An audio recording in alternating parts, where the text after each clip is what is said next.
Ready, Sam, ready? Okay, we covered your personal development library. Let's make these notes now on the 5 abilities in your personal development quest. The 5 abilities. First, develop the ability to absorb. Part of the challenge here is to try to get it all, and taking notes and thinking about the notes you're taking. I know it's almost overload. I understand that, and you're doing a fantastic job. But the first key is to get it. I teach the kids in school. I mentioned in one of these other seminars. Nothing worse than being stupid, so you've got to gather up all the ideas you possibly can. You can sort through them later. Discard what you're not going to use, refine, do whatever you want. But the first key is to get it, right? Nothing worse than being stupid. Being broke is bad, but being stupid is really bad. And what's really, really bad is being broke and stupid, right? You've already listened to the cassettes. Broken stupid, that's about it. Unless you're ill, sick. Sick, broke, and stupid. About as far as you can fall, unless you're ugly. Yes, you got it. You've heard all that stuff. That's the ultimate negative life scenario. Ugly, sick, broke, and stupid. So here's the key. To get it in whatever form you can. You know, we get it by cassette. We get it by recordings. We get it by video. We get it by sermon. You know, we get it by lyrics from the songs, the dialogue in the movie. We get it from personal conversation. We get it from classes. We get it from seminars. Every possible way, the key is to get it and to absorb, to take in. Here's what else, not just ideas, but life itself. Your mind needs to be like a perpetual recorder, recording your life experiences. I've got a friend who's so good at this. He can read a 200-page book in 45 minutes. And then he can tell you about the book and make it more interesting than if you read it yourself. It's a gift to be able to get it, to see it, to have it affect you. It's marvelous. Better to have him go to Acapulco and come back and tell you about it than it is to go yourself. And here's why. If he goes, he won't miss anything. He'll see it all. He'll experience it all. Right? And then he's got this incredible gift of articulation and translation. When he comes back, he can tell you about it, to where you can feel the water lapping on your feet. You can smell the aroma of the foods. You can see the color and the people. It's amazing. But first, in order to be able to translate, first you have to get it. So don't be lazy now in acquiring life experience, translate it to consciousness, translate it to ideas, put in your journal, put in your heart, put in your soul, getting it. It's vitally important.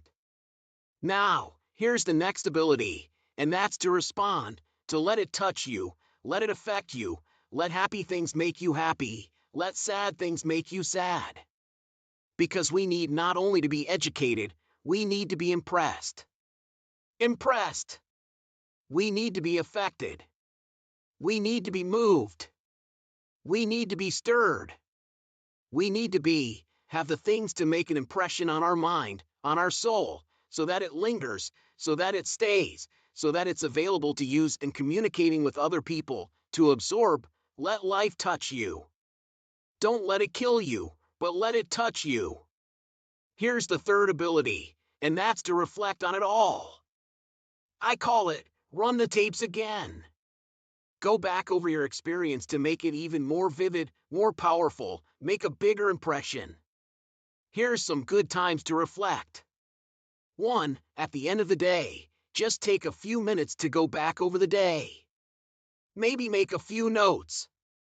Keeping a journal is, a little, mine is part diary, part journal.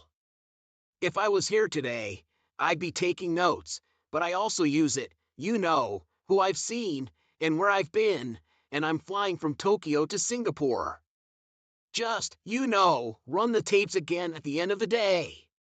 Think back, who did you meet, and who did you see, and what did they say, and how did you feel, so that that day now is more available, more valuable to you than just another day. At the end of the week, take a few hours at the end of the week, just to reflect over the week, the experiences you had, the good ones and the bad ones, the highs and the lows. Part of the gift you can give to others is the gift of your experience, if you remember it. If it's vivid, if it's powerful, if it's fresh, if it's unique, if it's vital, you can really affect other people with the relating your own experiences, just because you weren't too lazy to live the experience, and then reflect on it, live another week, and reflect on it. Take a half a day at the end of the month, reflecting over the month. What were the numbers? Some weren't good, some were good. The books you read, the books you heard about, relating your experiences, at the end of the month. At the end of the year, take a weekend, take some time, reflecting. Here's the key, to gather up the past and invest it in the future. Experience is like commodity, it's like coin, experience is currency, it's more valuable than $1, it's more valuable than $1 million. Your experiences can affect other people's lives. Your experiences invested in your sales career, invested in your parenting career, not being lazy in getting it, living it, getting it, responding to it, remembering it, gathering it. Now it becomes like a vast account from which to draw. It's powerful. When my father was about to turn 76, I remember telling him, "Papa, imagine gathering up the last 75 years and investing them in your 76th year. Think of what an investment you've got to put into the next year, year 76. 75 years you've got to put in year 76. See, that's a whole different attitude than I think I can hang on one more year. You just got to approach it with a whole new approach. I'm going to take all the stuff I've learned and be more conscious of having it near the surface, emotions and emotional experiences near the surface, so that they're available to invest in the next conversation, invest in helping someone else, and invest in your own thinking. You can revitalize your own thinking by going over past experiences, things that you've accomplished that you've forgotten about, and say, "Hey, if I did that, why couldn't I do this?" You refresh yourself by reviewing, going over the past, reflecting. In ancient times, they worked 6 years and took the 7th, or they worked 9 years and took the 10th. Guess what that 10th year was called? The sabbatical. Take time. Now, part of the sabbatical, I'm sure it was change of pace, and part of it was, whatever. But here was part of the sabbatical, to go back over the previous years. And if we go back over the previous years by taking enough time, not just a couple of minutes, but take some time, make some notes, develop some working papers. No telling now how valuable the last 9 could be. If we reflect for a year, now the next 9 could be 2, 3, 4, 10 times more productive by taking this time and learning this skill. Time away is reflecting time. And you got to get away. That's what my motorhome is for. I got a little motorhome and I throw my dirt bike on the back and head for the mountains to get away where there's no traffic lights. Ride the Jeep trails, watch the sunset just to reflect and ponder and wonder. Somebody asked me the other day if I meditate, and I said, well, I don't know if my meditation is formal, but I do ponder. I don't know how close that is. That's probably close. I wonder. I take hours to sometimes just wonder what life is all about and where I'm headed and what I've done and what I should be doing. I wonder about that. I wonder at the immensity of it all. They got these new pictures now with the new telescope off out into space, and it's unbelievable. And you wonder, awestruck. That's probably a form of meditation. I mull. Do you mull? Everybody should mull. It means something different in Australia, but I ponder, I wonder, I mull, I think. That's probably close to meditation, but it's good. It's very important to take that time away. I now seek solitude for all my public life, for all the flying on the airplanes and all the seminars and all the speeches and all the stuff around the world. You can't imagine how much I value getting away.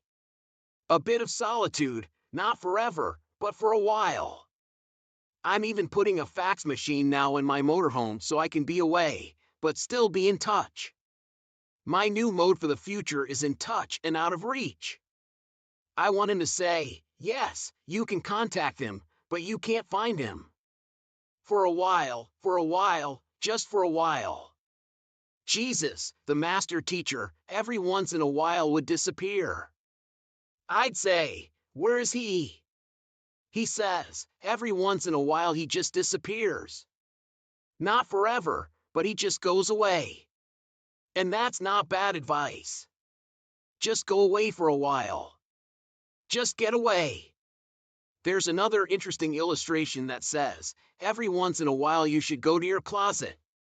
And you're not like a real closet, you know, but closet sort of means where you not shut yourself in, but for a little while you shut everything out and you get away into a closet, into a place away from the hustle and the bustle and the traffic and the horns and the jet engines and all of the rest that's happening. And just get away and do some thinking and reflecting and pondering. What about the values of your life? Because some things are so constructive. If you'll just give it some time, you look back and say, wow, I spent too much money and too much time on that. Right? I'm not going to let that happen again, that much money and that much time and this little value. So that's so helpful. Now, sometimes you get away with somebody, or you get away with your wife or your husband, or you get away with your whole family and ponder and talk over some things, but here's one. You've got to remember this solitude. You've got to spend some time alone. I think it's so constructive. It is so helpful to do your own private thinking. It's a good skill to learn. So we've got to learn to absorb. We've got to learn to respond. We've got to learn to reflect. Now here's the next one. Learn to act. Now we've got to make all of this stuff useful. There's no use building a whole reservoir of this stuff if you don't use it. And it can be an inexhaustible supply available to use, but now you've got to use it. And if you don't, here's what you live. We call the get by life. And it's okay to get by. You're not starving to death. Your kids have got clothes, but you may only be 1% toward the abundance you could have simply by being a little careless and not doing this stuff. But now we gather up this stuff. Now the key is to put it into action.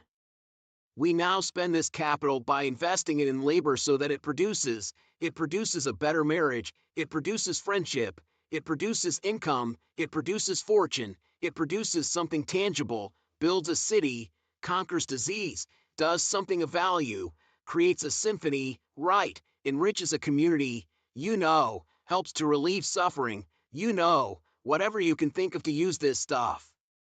Now it must be put into activity because the stuff is an imponderable supply. But what if you had a $10 million bank account and all you wrote was $1 checks? Wouldn't people consider you a little strange?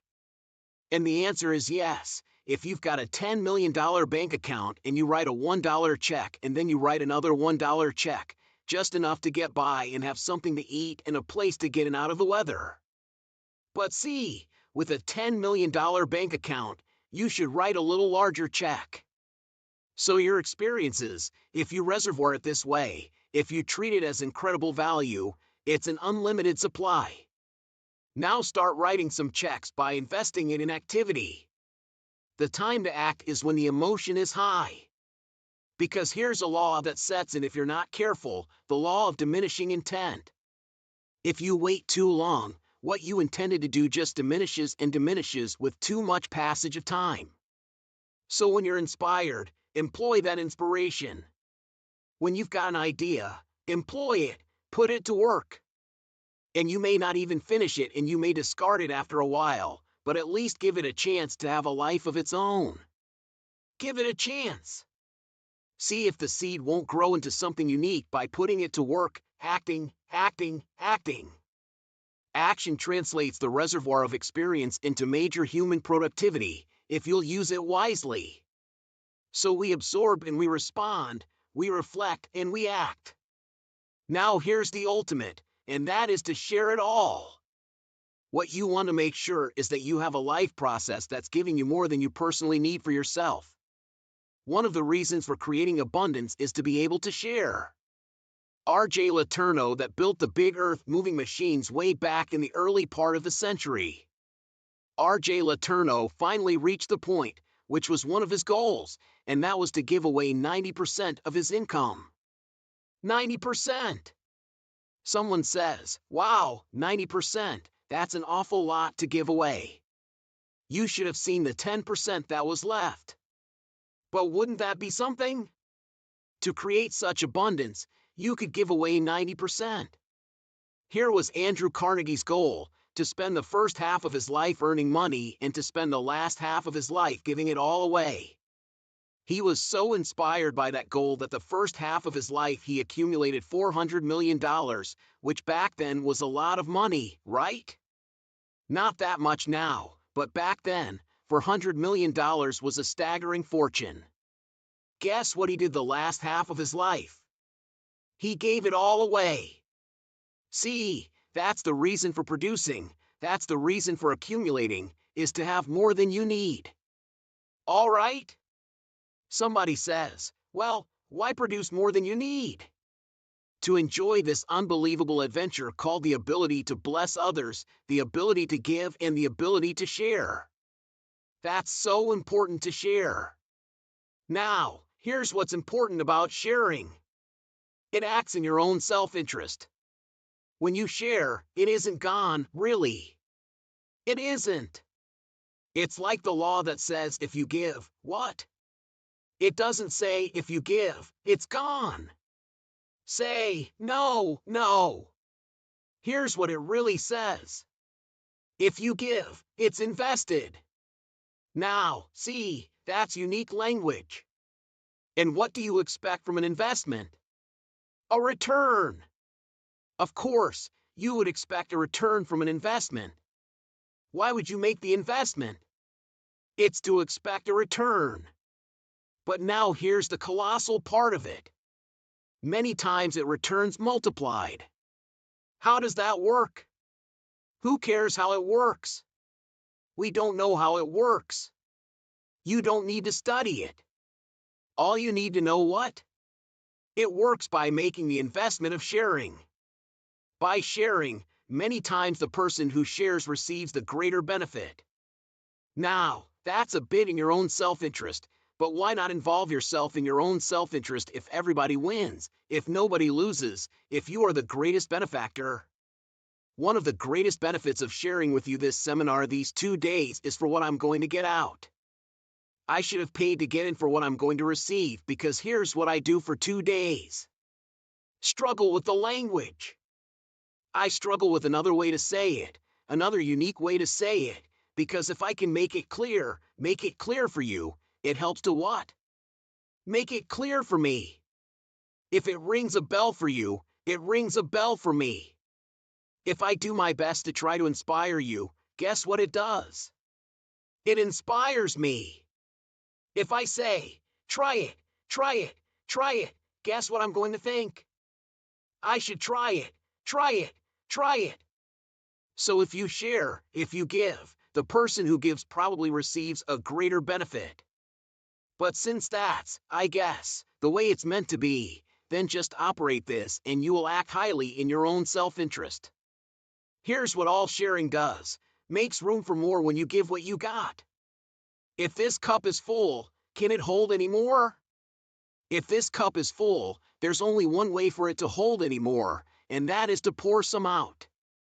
So take what you've got, start pouring it out. You'll have room for more to be poured in. But why should we pour more in if there isn't any room? Say no, just start pouring this out, and then this supply just keeps coming, keeps coming. As long as you keep pouring, it keeps coming. As long as it's going out, it's going to be coming in. So if you give, you will receive. Let it flow through you. That kind of sharing, so valuable. Now, some people have got their cup turned upside down. I mean, there's nothing going in. Certainly nothing coming out. We share by language, we share by emotion, we share by experience. Here's one of the most important commodities to share is your time. A piece of your life force your time. But if you will share, life has this unique way of rewarding those who pass on and share those great benefits of ideas and experiences and emotions and stuff that comes your way. Pour it out on as many people as you can reach in your lifetime. Okay. Now here's the last subject under personal development. Lifestyle. When we talk about those 5 elements I wrote down earlier, one was philosophy, second was attitude, third was activity, the disciplines of labor, fourth was measuring results to see if you're making progress, and 5 was lifestyle. Here's the greatest essence of life, and that's living well. Weaving a tapestry of life experiences. Let me borrow now from that seminar on lifestyle these words. What constitutes a good life? What is a good life? Because that's the highest essence of life is to live a good life. Let me give you a pretty good list. Here's number 1, productivity. You won't be happy if you don't produce. That's why the 6th one was arranged so that you spend the greater part of your life and your time producing a working day, produce an idea and make it fly, produce an enterprise and make it grow, produce a relationship and give it life to create progress. You won't be happy if you don't produce, work to do that. There's an ancient script that says the sleep of a laboring man is sweet. Someone who labors to produce with their hands, who works hard, that sleep is sweet. Not the sleep of a goof-off man, not the sleep of a drifting man, the sleep of a laboring man, somebody who works, puts in the time and the effort and the work and the labor, whether you labor with your hands or labor with your voice or whatever you do, physical, spiritual, personal, that labor produces good sleep. So we must produce. But here's the rest of a good life. Next is friendship. The greatest support system in the world probably is friendship. And you've got to nourish your friendships. Don't lose contact. Keep in touch. We all have to work on that. Letting too much time go by between visits and conversation and telephone and letters, personal contact so that you keep alive this reservoir of goodwill in terms of friendship that can give you support when you really need it. Develop the support system. Good friends, those people who know all about you and still like you, right? Good friends. Next is your culture. America understands this probably better than any other country. The dynamics of culture, especially the dynamics of multiculture. A single culture is dynamic. But when you put together multicultures like America, it can produce the most stunning results. It can produce the most incredible wealth such as never been known to the world in 6,000 years. The wealth that has been created by multicultures working together, contributing to each other. What one lacks, the other one's got. What one got, the other one shares. What one doesn't have, the other one reputs it in. What one doesn't know, the other one does know. And you put that all together and it becomes a tapestry of investment second to none that produces a country that's unlike any in 6,000 years. There's been nothing like it. And part of it is this multicultural contribution, mutual contribution of cultures. But now here's what's important to keep your culture alive so that it continues to make its dramatic contribution. Don't let the music die. Don't do like the Israelis did, of years past, the Israelites. It said they hung their harps on the willow. Went through a couple of bad experiences and refused to play the harps. Say, come on. Get a life. Get over it. Right? Let's get the harps down off the willows and begin to play, because that's what made us rich. The music made us rich, and the poetry made us rich, and the songs made us rich, and the work ethic made us rich. The religious philosophy has made us rich. Let us engage in that. Let's awaken all of that stuff again so that we continue to be a great nation and a great people. We've got to remember that. Keep your culture alive so that it keeps making the contribution, the literature and the drama and the dance and the art and whatever other contribution, the ceremonies and the traditions. That's very important, not to let that die. It's made America unique. You can't find an American. We came from everywhere else except, right, the American Indian. And that's about it. Everybody else came here from somewhere. And fortunately, when they came, they brought their language. They brought their food. They brought their music. They brought the dynamics of their culture. That's what makes us unique. We're proud of being Japanese Americans and Mexican Americans and Chinese Americans and Italian Americans. We all came from somewhere, either one generation or a couple of generations or 2 or 3 back. I mean, we all came here from somewhere, whether it's from, we call the motherland England, where is a major part of our heritage. But it is so vital. A big part of it gave America its religious heritage. From England, we got God Save the King. Some people are a little suspicious about this God stuff. It's part of our heritage. We were not embarrassed to borrow the God Save the King. We thought, hey, that's a good idea to reverence God. Now, some people in building a new country would have left the God thing out, but America didn't, which is good. In fact, in our Pledge of Allegiance, we made sure that it stayed one nation under God. We don't mind saying that. Now, some countries wouldn't put the under God stuff in the deal, but America does, which I think is a good deal. We even put it, America's Declaration of Faith, on the money. Here's what it says on this $100 bill. In the $100 we trust. No. It says what? In God we trust. You don't even have to look. You know it's on the money. Every coin. I don't know of any other country that does this, makes the national statement of faith so evident by putting it on every piece of money, every coin, and put it in the Pledge of Allegiance. It's very important. Somebody says, well, they've thrown prayer out of the school. Well, put up the money. Just put up the money. When I travel around the world, people ask me, how come America does so well? And I say, read the money. I think that's part of it. Now, that's my personal belief. Everybody's entitled to their own belief. But I think that's personal belief is what's on the money. So I promised myself a long time ago that I was going to make a lot of money and spend a lot of it in cash around the world, saying, read the money, read the money. Now, a lot of places, even in America, wouldn't put this up on the wall, in God we trust.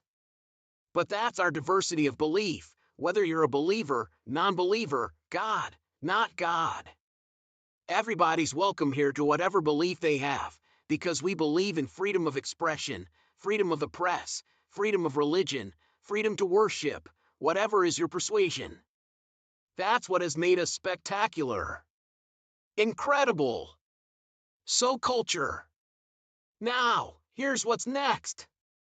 Don't miss anything in lifestyle. Just don't neglect the experiences you can have. Some people watch too much television and they neglect all of the experiences they can have. There's a lake in Idaho called Lake Louie. You can drive within 2 miles. Then you got to get out of your car, put the little outboard motor on your back and your fishing pole, and you got to hike the last 2 miles. But when you get there, it is one of the most serene places in all of the world, undisturbed. And you put this little outboard motor on an old raft that's up there. Go putt, putt, putt out across.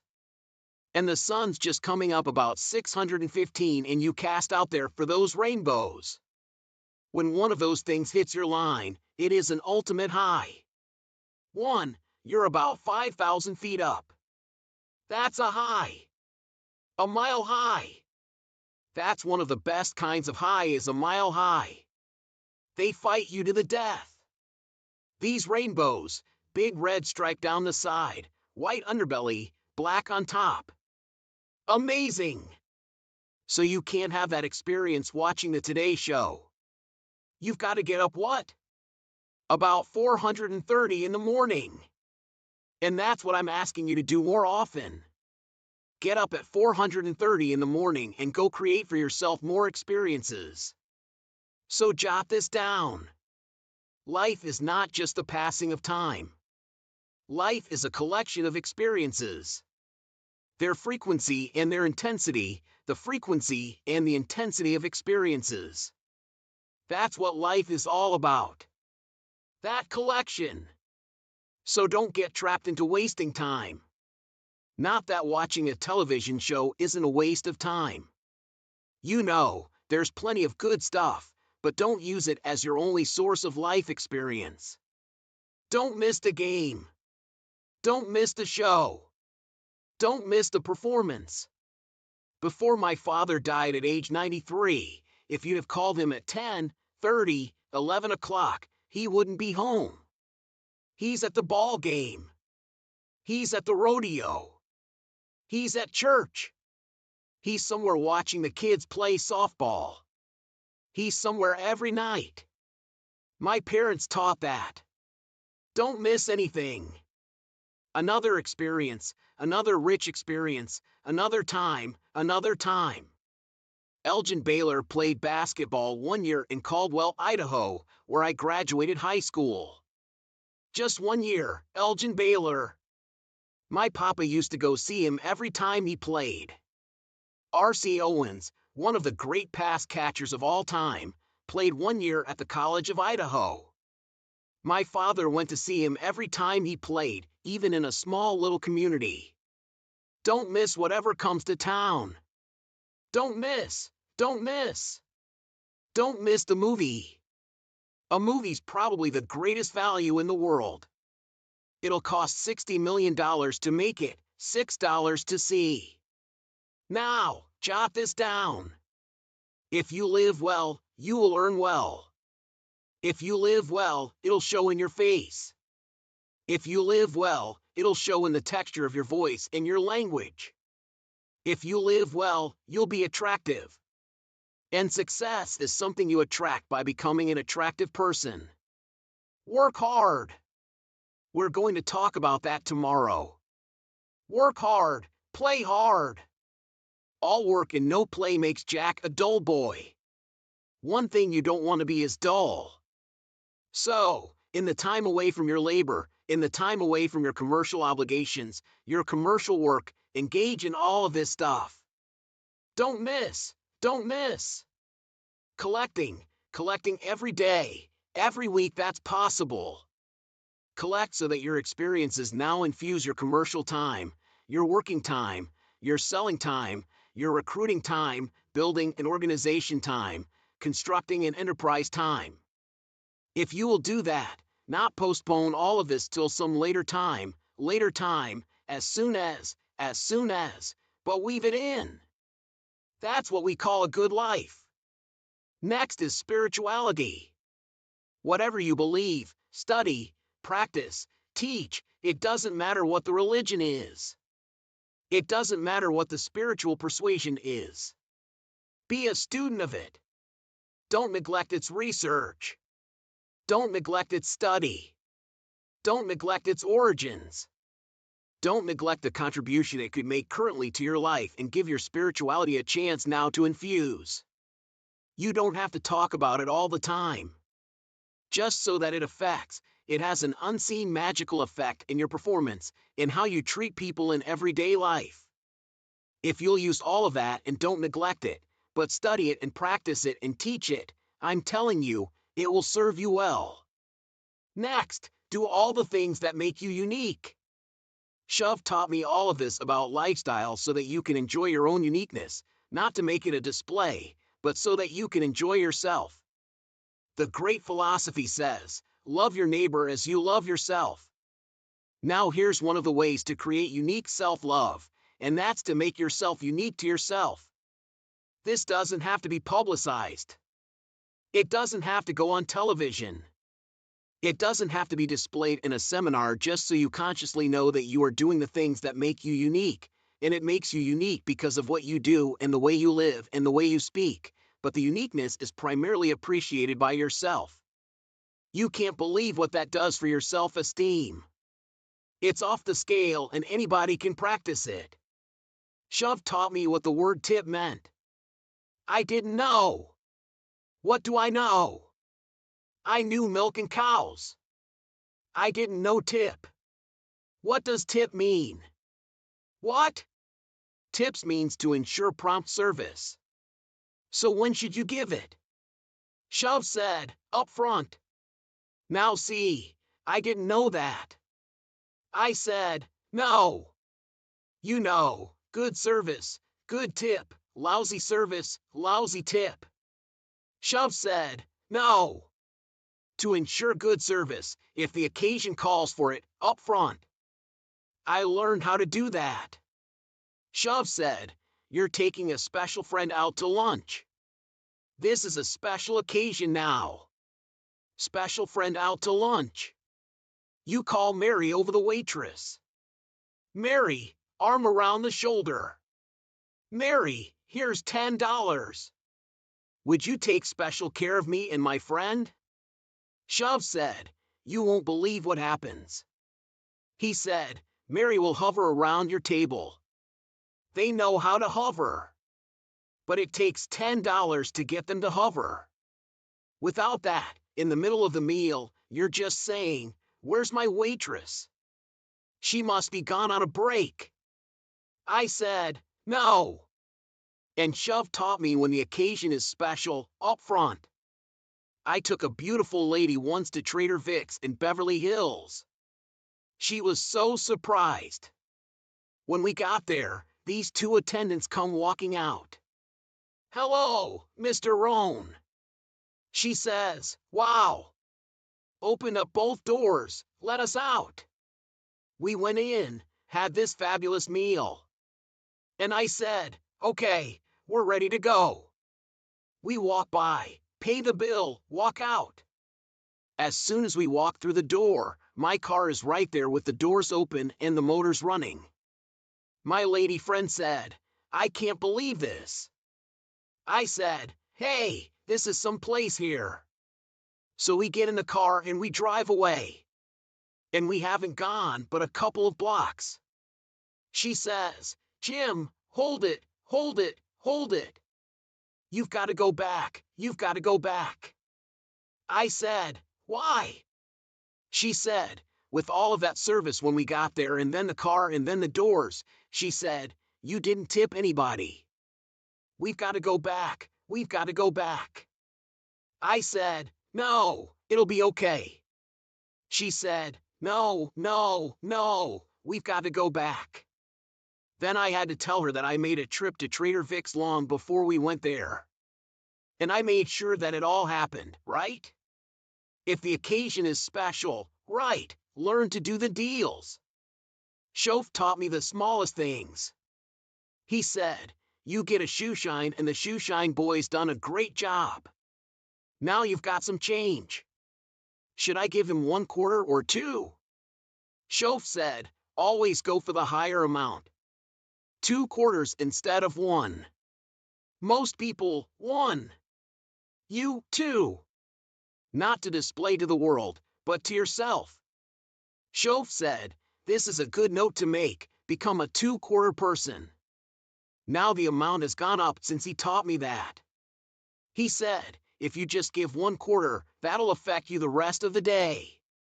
1 lousy quarter. And you look at your shine, if you go for the 2 quarters, he said, that'll affect you the rest of the day. Become a 2-quarter person. I learned those simple, little, easy things. One time, my lady friend and I were heading for Carmel. We stop in the station. This kid comes dashing out, whistling and singing. Said, "How are you?" Services the car, does all this stuff. Gives us the most unbelievable service. So I said to him, "We're about to head for Carmel." I said, "Where's the nearest Baskin Robbins? We need an ice cream while we go." He said, "Just right down here, just a couple of blocks." And he said, "Don't park out front. Your car might get hit. Park around by the side." I said, "Okay." Unbelievable service. So we walk into Baskin Robbins, and instead of buying 2 milkshakes, we buy 3. Go back to the station. And I drive up and he says, "Hey, I see you got your milkshakes." And I said, "Yes, and this one is for you." He said, "For me?" I said, "Yeah, all the service." When I drove away, I looked in the rearview mirror and he was like this. And I don't know what it cost back then, $1, a couple of dollars. It doesn't take much not to prove to somebody else, but for what it does of itself, for what it does for you, that you can honestly say, "Here's the person I am becoming." I now can respect myself for what I am becoming. I'm asking you to engage in that kind of lifestyle that creates for you this immense feeling of what you do, not to be observed, but for what it does for your psyche and your consciousness and your soul, that kind of lifestyle. Okay. Let me introduce you now to communications, and then we're going to quit for the evening. Communications. I did a lecture not too long ago at Crystal Cathedral for a men's conference. In fact, another one's coming up, I think next month. Here was the title of my lecture. Words have almost the power of God. Words have almost the power of God. I said, the Christian story says in the beginning, God spoke and said, "Let there be light." And those words created light. Someone says, yes, God's words could create light, but here's the key. Human words can be almost as powerful. And here's what human words can create. Insight, which is light. The light of insight, not the light of the sun, but the light of the consciousness. And human words can do that. It's called the unseen magic. Let's say someone cannot see how they can possibly be successful. And you come along and tell them your testimonial, choosing the best words you can. And when you finish, here's what they say. "Now I can see. Before you got here, I was blind. Before you got here, I was in the dark. Now that you've talked to me, I'm beginning to see. It's beginning to dawn on me. The lights are going on." Human beings have the unique ability by language. That's why you never want to be lazy in language. By language, we have the ability to unlock someone's consciousness and get them to see something they've never seen before. And this experience called insight can be the beginning of a career. It can be the beginning of an enterprise. It can be the beginning of a whole brand new life when the lights go on. It is so powerful. So I'm asking you to use your words that are so powerful. Use them in your business. Use them in your sales career. Use them in your parenting career. Use them in your daily life. And let the power of words affect people everywhere you go. Transform somebody's life. A new beginning for them to look into things that they've never seen before. I'm just asking you to do that. Words are that powerful. Develop a unique vocabulary that can reach anybody, whether it's a child or whether it's a teenager or whether it's a senior citizen or whether it's a business person or a person you meet on the street or the taxi driver. Learn to have a variety of language that can help people tell a unique story that makes someone laugh. Tell a unique experience that causes people to smile. Give them a piece of your life by the language. It is the tools by which we take experience and transfer it from one person to another. Language can be the bridge that helps someone from the dark to the light, from skepticism to faith, from not knowing to knowing. You be the bridge by language to help people that are insecure to become secure, that can't see themselves as successful, and you can help them to see themselves better than they are before they can see it for themselves. If you will do that by your language, no telling what you can accomplish. It is so staggering and it's so extraordinary in its concept. And tomorrow we're going to spend some time tomorrow morning talking about the art of persuasion. We're going to talk about affecting other people with language and words and what it'll do for your career and your life, your home life, your business life and your family life and all of the rest. Communication. It's a skill unmatched. I learned sales. Sales was the beginning of my new discovery of how powerful language was in affecting my income. Then I learned how powerful it was in affecting my whole life. And we'll talk about all of those phases and all of those possibilities when we get back together tomorrow. See you tomorrow. This is the end of this disc. The program continues on the next